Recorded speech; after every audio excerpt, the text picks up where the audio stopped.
The recent large-scale military strikes by the United States and Israel against Iran are the result of a dramatic collapse in diplomacy, driven by long-standing tensions over Iran's nuclear program and a critical divergence in how the two allies wanted to handle it. In short, Israel's determination to act unilaterally forced the US into a conflict it was still trying to negotiate its way out of. Here are the primary reasons for the attack in a quick breakdown.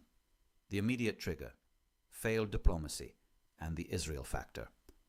For months, the US and Iran were engaged in indirect negotiations to revive a nuclear deal.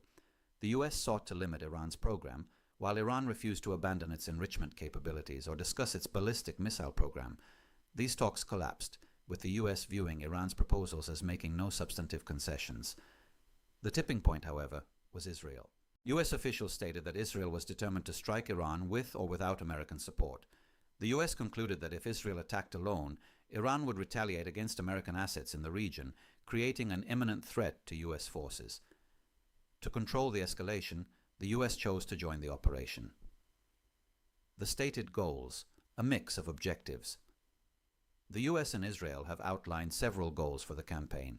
The nuclear program. The primary official reason is to prevent Iran from obtaining a nuclear weapon and to destroy its missile and drone infrastructure. Regional proxies. Both nations aim to dismantle Iran's network of regional proxies, which they blame for attacks on Israel and US forces. Regime change, uncertain. The goal here is murky. President Trump has suggested the US should help choose Iran's next leader, implying regime change. However, his administration has sent mixed messages, with officials stating that regime change is not an official objective.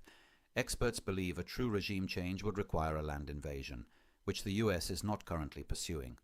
A divergence between allies. While fighting together, the US and Israel have different endgames. Israel seeks to permanently and decisively weaken its existential enemy, Iran, and is willing to pursue extensive strikes.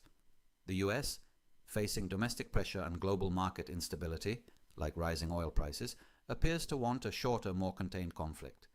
There have even been reported disagreements over the scale of Israeli attacks. I hope this breakdown clarifies the key reasons behind the conflict.